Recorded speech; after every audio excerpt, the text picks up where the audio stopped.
Vayikra is the portion that begins the third book of the Chumash, which in English is called Leviticus.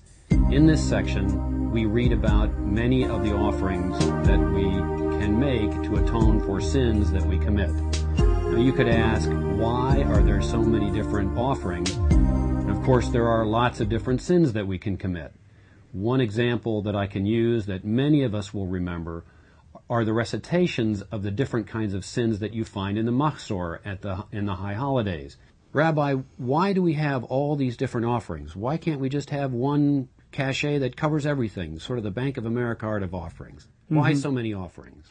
Well, because there are so many different type of wrongdoing that people committed, and it creates so many social and ethical injustice in the behavior.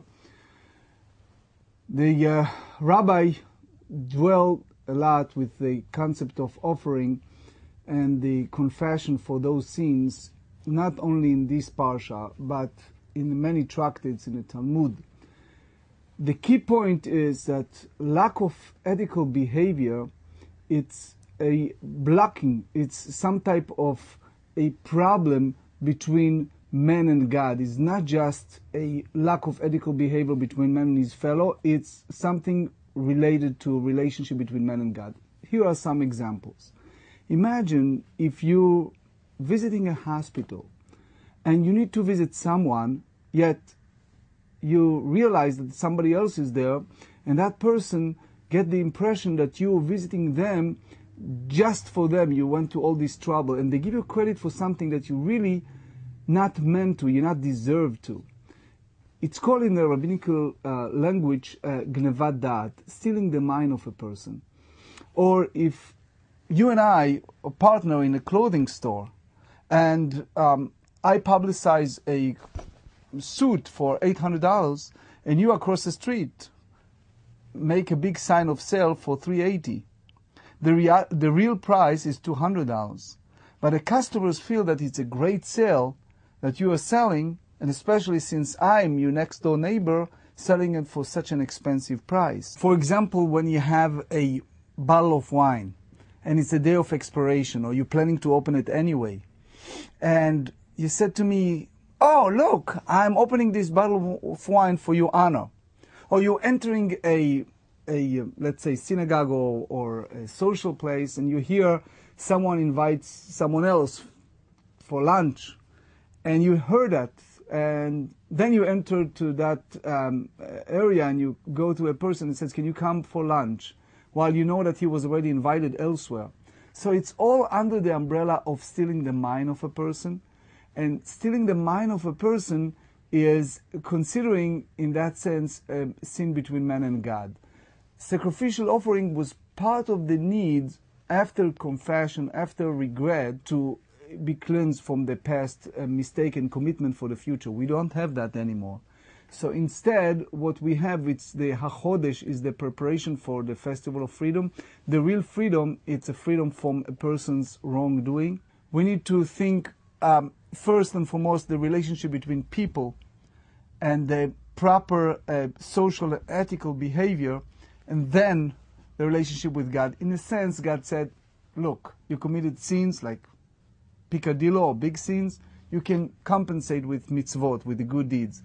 But when it's come to stealing something from some people, then it's something that needs to somehow return or need to repair, and it's not in a way easy to go before God and said, all right, I'm now doing all kind of mitzvot. It's a very strong self-discipline and self-evaluation in order to transform our life to real freedom, which is the HaChodesh, the month of Nisan, the month of redemption. Rabbi, I wanted to bring you back to this concept that the Torah introduces at the end of this parsha, which is, in God's own words, pretty much the statement that the relationship between people is actually more important than the relationship between persons and God. That somehow that's an analogy for the way He wants people to act between one another. How does that come out of this? Well, I'll be more practical in that sense. Take a situation, if you have a neighbor at 4:30 in the morning mowing his lawn and wake you up. You're supposed to wake up at 7 in the morning. So he stole your sleeping time. In that sense, God said, if the next thing the persons come before God and ask for his needs, God asks, do you know that you realize that your fellow couldn't sleep properly because it's music in the middle of the night, or it's all kind of other type of stealing. So when we're dealing with stealing mind or stealing time or stealing something from people, it's in a way a much serious and deeper level than relationship between God and people. So the concept of forgiveness, in order for a person to transform himself to freedom, to Passover, expression of a matzah, expression of a new life, a chodesh, a month of all the changes for good, he needs to have those self-evaluation, which is a confession, regret, feeling that something needs to have a better self-evaluation. So, Rabbi, that then brings us to the last part, which is known as the fourth parshiot, and that's called HaChodesh, which is added on this time. There we talk about redemption. It's the start of the month of Nisan, the readings for the month of Nisan. God wants us to be free. Ultimately, he wants us to be free. He provides us with guidance so that we have the ability to make the commitment to change. He's provided us now with a way of asking for and receiving atonement, the offerings. But how does that give us a path to the freedom, and what kind of freedom is he talking about when God mentions the freedom of being free of sin? The freedom in the Bible, it's very different than the freedom in the secular world interpretations. Freedom in the Bible, it's applied to a person's self-evaluation, the transformation from a state of exile, state of suffering, to a state of mind of real free from, in our language, from sin. We do not have sacrificial offering. So what we do have, we have this Bible, we have this text that give us a guidance for better life, for self-evaluation. One of the virtue for a person's freedom, it's a self-honesty. Self-honesty, a person needs to evaluate his deed, doing his mundane, everyday life, and to see all these things that created a bad feeling or created misleading information or created all kind of type of sins between stealing mind of other people or doing a lack of justice versus supporting businesses or community that doing everything correct and proper.